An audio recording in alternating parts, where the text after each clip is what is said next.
আওয়ামী লীগের সাবেক এমপি শিল্পী মমতাজ বেগম গ্রেফতার। শেখ হাসিনা পালিয়ে গেছে কিন্তু পালাতে পারেনি, তাকে নিয়ে গুণগান গাওয়া এই মমতাজ অবশেষে গ্রেপ্তার হয়েছে দীর্ঘ ৮ মাস পর। আওয়ামী লীগের সাবেক এমপি শিল্পী মমতাজ বেগম গ্রেফতার। সোমবার রাত 12:15টায় ধানমন্ডি স্টার কাবাবের পেছনে একটি বাসা থেকে তাকে গ্রেফতার করে ঢাকা মহানগর গোয়েন্দা ডিবি পুলিশ। শেখ হাসিনা যদি রিটার্ন করেন রাজনীতিতে, বাংলাদেশে কারবালার ময়দান উনি করে ফেলবেন, কারণ উনি একজন ভিনডিকটিভ, প্রতিশোধ পরায়ণ। এটা দ্বারা ভারতকে একটা মানে এই কি বলে ভারতকে একটা সিগন্যাল দেওয়া হয়েছে, ওয়ার্নিং। এই আজকে নিষিদ্ধের যতই চাপাচাপি করেন, যতই প্রসেস করেন না কেন, বাংলাদেশে আপনাদের কর্তৃত্ববাদের মৃত্যু ঘটেছে অনেক আগেই। শেখ হাসিনা যেদিন গেছে সেদিন থেকে, এবং এটা আর কখনোই ঘটবে না। কিছুটা সুবিধা পেতে পারেন, এজন্য এখন তারা বিএনপি। দর্শক মন্ডলী, আসসালামু আলাইকুম রহমতুল্লাহ। আশা করি সবাই ভালো এবং সুস্থ আছেন। স্বাগতম জানাচ্ছি আমাদের আরও একটি নতুন ভিডিওতে। সুপ্রিয় দর্শক মন্ডলী, ভিডিওর থাম্বনেল, টাইটেল ও ভিডিওর কিছু অংশ বিশেষ দেখে আপনারা ইতিমধ্যে ধারণা করতে পারছেন যে আজকের ভিডিওটি কতটা গুরুত্বপূর্ণ। সুপ্রিয় দর্শক মন্ডলী, ভিডিওর থাম্বনেল, টাইটেল ও ভিডিওর কিছু অংশ বিশেষ আপনারা ইতিমধ্যে দেখেছেন। সেই অংশ বিশেষগুলোর বিস্তারিত আলোচনা দেখলে আপনারা রীতিমতো অবাক হয়ে যাবেন। আসুন আমরা সেই অংশবিশেষগুলোর বিস্তারিত আলোচনা দেখে আসি। তার আগে আপনাদের প্রতি ছোট্ট একটা রিকোয়েস্ট, যারা আমার চ্যানেলে নতুন, চ্যানেলটি সাবস্ক্রাইব করে লাইক কমেন্ট শেয়ার করে সাথে থাকুন। আসুন কথা না পারি সেই সম্পূর্ণ ভিডিওটা দেখে আসি। ভালো এবং সুস্থ আছেন সবাইকে স্বাগতম জানাচ্ছি আমাদের আরেক নতুন ভিডিওতে।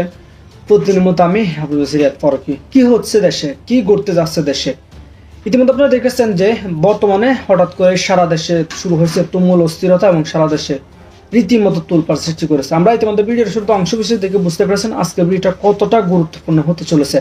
তাই এই বিষয়টা আর বেশি বিস্তারিত বলবো না, কারণ বিস্তারিত বলতে গেলে ভিডিওটা অনেক লম্বা হয়েছে। আমি সংক্ষেপ করার ক্ষেত্রে আপনাকে মূল আলোচনা নিয়ে যাচ্ছি।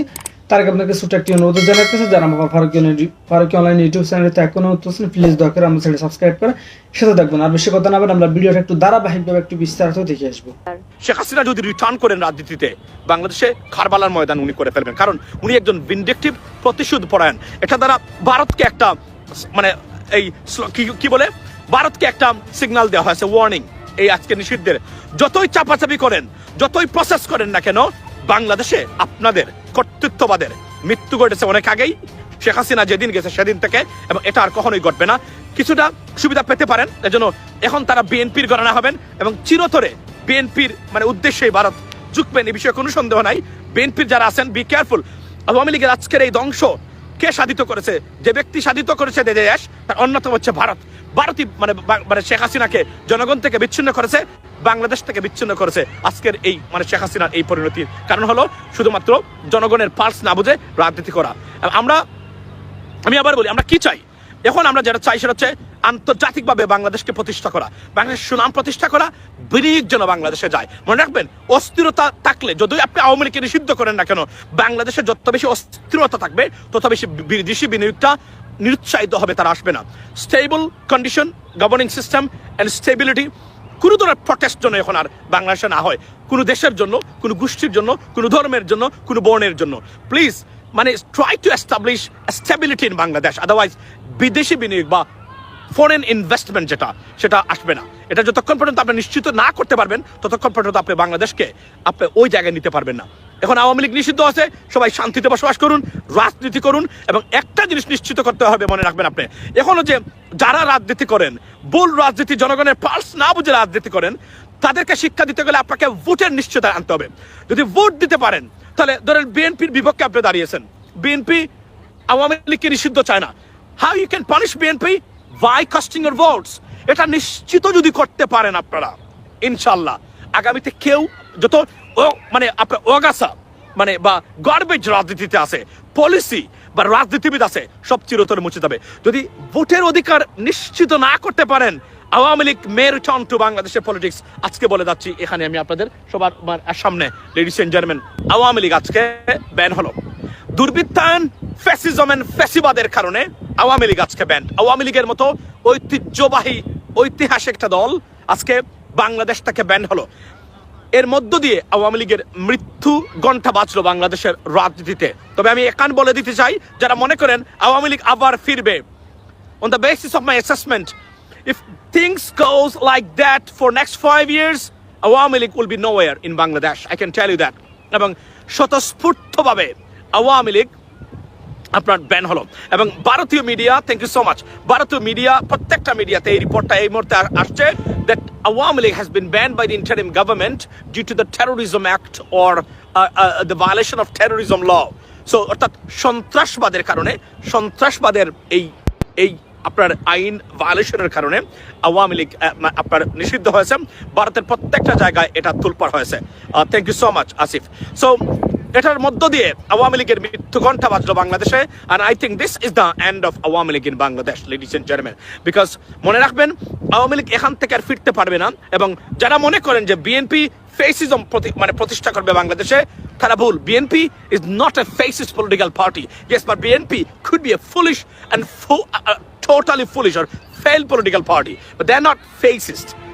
ফেসিজম বিএনপি কখনোই প্রতিষ্ঠা করতে পারবে না, ওই দলের মানুষই বিএনপিতে নাই, মনে রাখবেন এই জিনিসটা।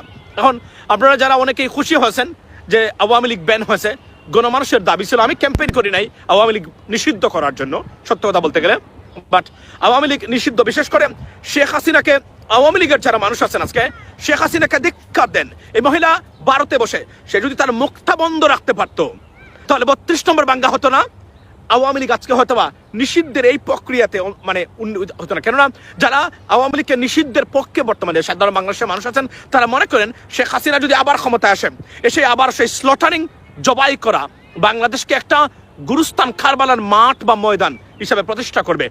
এই বই থেকেই সাধারণত মানে বাংলাদেশের মানুষ এই মুহূর্তে আওয়ামী লীগকে নিষিদ্ধের পক্ষে অবস্থান নিয়েছিলেন। এবং আমি মনে করি 80% মানুষ ডাইরেক্টলি মানে সমর্থন দিয়েছেন আওয়ামী লীগ নিষিদ্ধ করার এই প্রক্রিয়ায়। লেডিস এন্ড জেন্টলম্যান, যারা এইমাত্র জয়েন করলেন, আপনারা, the breaking news is, as you know that you have already heard, Awami League has been banned due to the violation of Terrorism Act, and which is on all the media, particularly Indian media, ladies and gentlemen. অনেকে ঈদ মুবারক বলছেন, আমি মনে করি, এবং এটা দ্বারা একটা signal দেওয়া হচ্ছে বাংলাদেশে, সেটা হলো যারাই ভবিষ্যতে ফেসিস্ট হয়ে ওঠার চেষ্টা করবেন, তাদের পরিণতি কোথায় যেতে পারে, কি হতে পারে, তার একটা উৎকৃষ্ট উদাহরণ হলো আওয়ামী লীগের শেখ হাসিনার এই রাজনীতি। শেখ হাসিনা ভুল করেছেন আবারও, এবং আমরা বলছিলাম বারবার ভুলের মাসুল আওয়ামী লীগ দিল। আওয়ামী লীগের যারা সমর্থক যারা ছিলেন, যারা মনে করেছেন যে আপনারা ভুল হিসাব করেছিলেন যে আওয়ামী লীগ আবার ফিরতে পারে যে কোন সময়, এই যে কতটা ভুল হিসাব করেছেন আপনারা, তার মাসুল আজকে আপনারা এই মুহূর্তে আজকে থেকে দেওয়া শুরু করলেন। 5 বছর যদি আওয়ামী লীগের রাজনীতি নিষিদ্ধ হয়, তাহলে যে ফেসিজমের কারণে এই 16 বছরে যে লেয়ার বা যে গ্রুপ বা যে এস্টাবলিশমেন্ট প্রতিষ্ঠা হয়েছে তা খান হয়ে যাবে। Eventually Awami League will be non existent in Bangladesh. এবং এখনো যারা বিশ্বাস করেন যে না আওয়ামী লীগের মতো রাজনৈতিক দল কখনোই নিষিদ্ধ নিঃশেষ হবে না, নন এক্সিস্টেন্ট হবে না, কারণ আওয়ামী লীগ থাকবে, এটা আপনাদের ভ্রান্ত ধারণা বা বিশ্বাস বলে আমি মনে করি। আওয়ামী লীগ বিচার না হওয়া পর্যন্ত আওয়ামী লীগের কার্যক্রম নিষিদ্ধ করেছেন ইন্টারিম গভর্নমেন্ট। এটা তার প্রমাণ হলো আওয়ামী লীগের ভবিষ্যৎ বা future of Awami League into বাংলাদেশের politics is will be faded away forever. Awami League আর ফিরবে না বাংলাদেশে এত সহজে। Welcome from Gaza. আচ্ছা, পারভেজ ভাই অনেকদিন পরে আপনাকে দেখলাম, উনি চট্টগ্রামের গাজার অধিবাসী। কেন বলছেন? কারণ গাজা বাংলাদেশের রাউজান, চট্টগ্রামের, এটাকে আমি গাজা নাম দিয়েছিলাম যখন আমি ফারাজ করিমকে ধরেছিলাম। এটা যারা রাউজানে বসবাস করেন এটা গাজার অধিবাসী, কারণ সেখানে ফারাজ করিম আর তার বাপের আইন চলতো, অন্য কোনো আইন সেখানে চলতো না। আজকে রাউজানও স্বাধীন হয়েছে বলে আমি মনে করি, এবং রাউজানের মানুষ enjoy your self right now, honestly speaking. এবং আমরা মনে করি আমরা বাংলাদেশে কোনো কিং, কুইন, প্রিন্সেস দেখতে চাই না। আমরা দেখতে চাই 16 কোটি, 18 কোটি বা 22 কোটি যাই বলেন, সে মানুষের অধিকার প্রতিষ্ঠা হয়েছে, সুশাসনের দেশ, গণতান্ত্রিক দেশ, আইনের শাসন প্রতিষ্ঠা হয়েছে সেখানে, এটাই আমরা দেখতে চাই, লেডিস এন্ড জেন্টলম্যান। এবং আবারও বলছি যে আওয়ামী লীগের আজকের এই নিষিদ্ধের মধ্য দিয়ে আওয়ামী লীগের আল্লাহর যে তরফ থেকে যে গজব আসছিল, সেই গজবের মানে চূড়ান্ত সিদ্ধান্ত প্রতিষ্ঠা হলো বাংলাদেশে।